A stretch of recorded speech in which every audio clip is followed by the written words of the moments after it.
Funk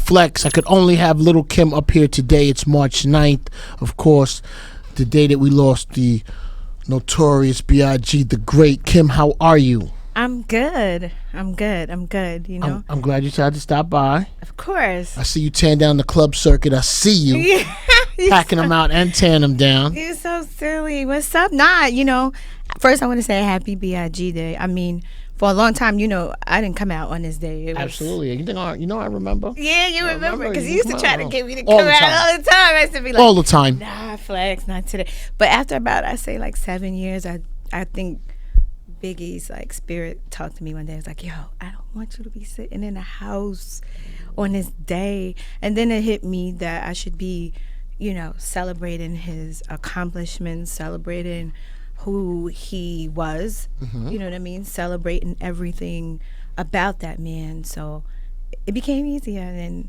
now this day is very special to me. And I like to be out. And, you know, today's a beautiful day outside. It's outside. It is very nice. Yep. Okay, listen, Kim. We've gone around this many times. We've gotten together on different occasions.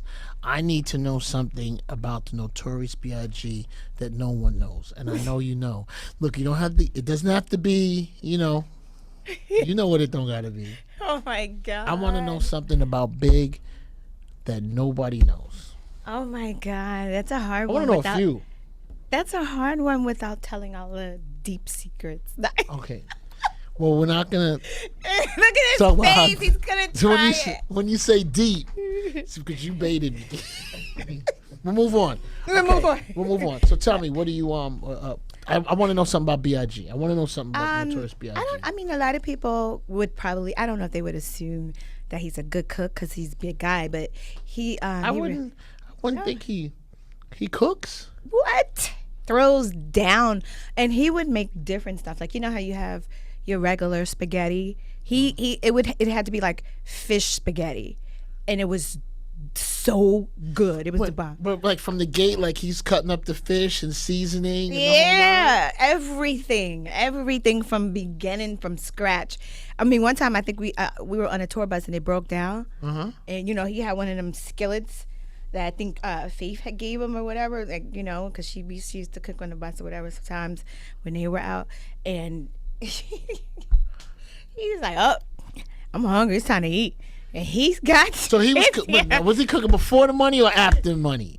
Both. Both. But that I'll never forget that time when the bus broke down, and that skillet came out, and he got busy, and we were sitting there hot as out. We was hot as hell, but we was full. We was sitting on that bus, and we were eating.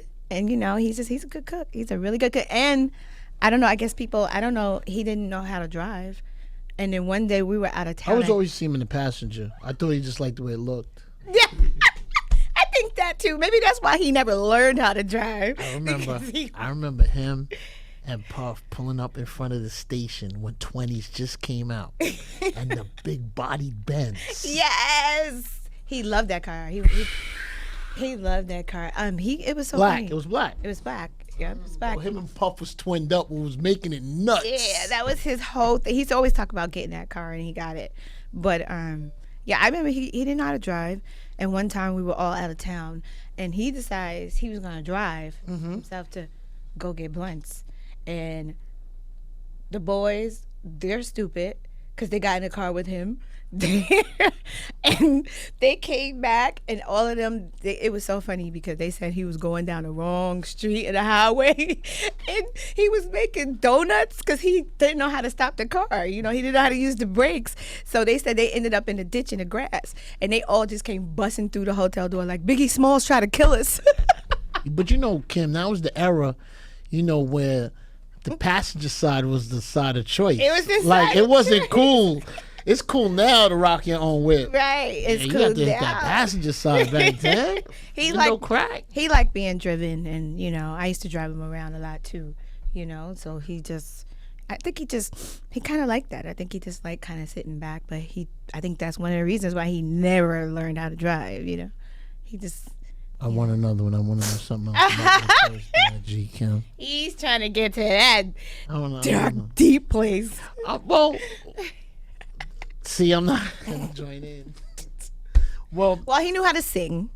Really he well. knew how to sing. He could sing, like really sing. Like if he was like right nowadays, he'd be the man. Okay, wait a minute. Wait a minute. He'd be the man. When today. you say sing, so he was singing to you sometimes? yeah, What was the song that he liked to sing? Jodeci would be his Jodeci songs. Any Jodeci song he would sing, and that's Kim, be I'm like, not gonna "Sing it, jump baby! in. Oh, that sounds so good." And the more you hype him, the more he go. He's a Gemini, so you know. Kim, I'm gonna ask you in a second. So while he was singing, I just want to. I'm trying to have a good understanding of. Well, I'm just trying to have an understanding of what's. All right. He would sing with no shirt on, and he would do the butterfly while he was singing. That was like his favorite thing. He thought it was so funny to like call everybody in the hallway. Sometimes he would be butt ass naked, and he thought it was so funny to just go do the butterfly. And everybody would come running like, "Yo, what's up? What's up?" And he'll be butt ass. Kim, see, you trying to tell me he was the only one naked? Is that what you telling? So one person is naked? I'm confused. Ask the boys; they'll tell you. And they would call him. He would call them in the hallway, or all of us, and then he'd be in the hallway naked doing a butterfly. He thought it was funny. You know what I want to add? Because I know there was a lot of controversy around that time, but he was a huge Wu-Tang fan. I don't know, like huge, like big, and he loved Mobb Deep, and they were just like that. That was like somebody who he would have, That's who he loved. been alliance with. Yeah, he loved their music. When that album came out, it was so like you couldn't go anywhere Nowhere. without hearing it. Like every record was a single. Everyone was like, Every last one. Before he passed, one of his dreams, he wanted to see himself go diamond. So we he used to always see that. Like, back then, you'd be able to open up the Soundscape. You could look at everything. You could see. and Bill Warren, it the had that diamond next to the diamond. name and everything. And he used to see the diamonds next to certain rock stars. He was like, "See that diamond right there? It's gonna happen. That's what we need. That's what we need. And he used to always say that. And so after he passed and he went diamond, it was like an emotional moment for us, because we was like, "Dang, he couldn't see this, But he didn't just go diamond. That nigga went double diamond. I can't even picture Big in his 40s. Like I can't even like. How would he look, right? Yeah, like as a spirit, he was so. But you know what? I always felt like he was young with an older soul. All the time. I always felt that. Felt older though. He didn't feel young. He didn't rap like a little dude. He rapped from a perspective of a like a dude that was in the street that was Rest in To me- peace of Big Cat. Yeah, rest in definitely peace, Big Cat. Like Biggie to me was like he was like a preacher. When you see him perform, he sounds like a preacher. He raps like a preacher. He has that energy that you just feel like you gotta pay attention. Like if you in church, Big was so important for the culture because so important. it was because it gave you that feeling of we back, we back. But you could still feel it. And we 19 years later, in Big, it's like a holiday every March 9th. And then for Should his be. birthday. So what does that tell you though? Like for you to impact the game and you that early in age, that long ago, we almost a dub in.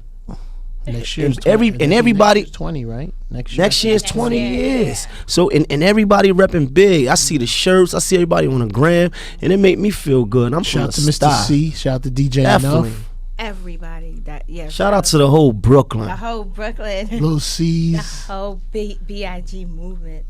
Big didn't hang out a lot. It was like I remember him being somewhere performing. I remember him Palladium.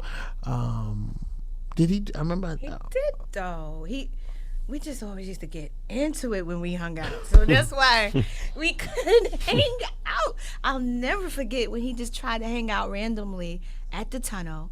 And I don't know what the tunnel bouncers. I don't know what type of drugs they was on, but There was a lot happening that night. I remember. and There was a lot happening. it was bad. Big was fighting. Like it was just crazy. And Niggas getting cut. Big got cut. It was was just crazy. It was a lot. It was, you know what it was? It was tight, and it was just someone. Tupac was there that night. I remember Yeah, it was. he came for a minute because they were standing in the front talking for 2 seconds. And This then, was, but wait. I'm sorry. I'm thinking tonight. I'm thinking Easy and Cube. I don't remember the night that Pac was there. Pac came to the tunnel one night and they was talking for a second. I'll never forget that because everybody was just sitting there looking at them. Was this before it went a little haywire or after? Yeah, oh yeah, this is way before. Because Pac used to he pulled up on Fulton Street one time, a big old garbage bag. Nas just happened to come through too. So it was like everybody was just talking, like, oh shoot, Nas, Tupac and Biggs is out there. And C's just going and running back and forth to the store getting mad blunts because they couldn't keep up with the garbage bag of weed. So Big Pac came through and they was out there in front of the, it was like a little chicken spot. And the liquor store was right there. Funk Flex, Little Kim, we here. Wow.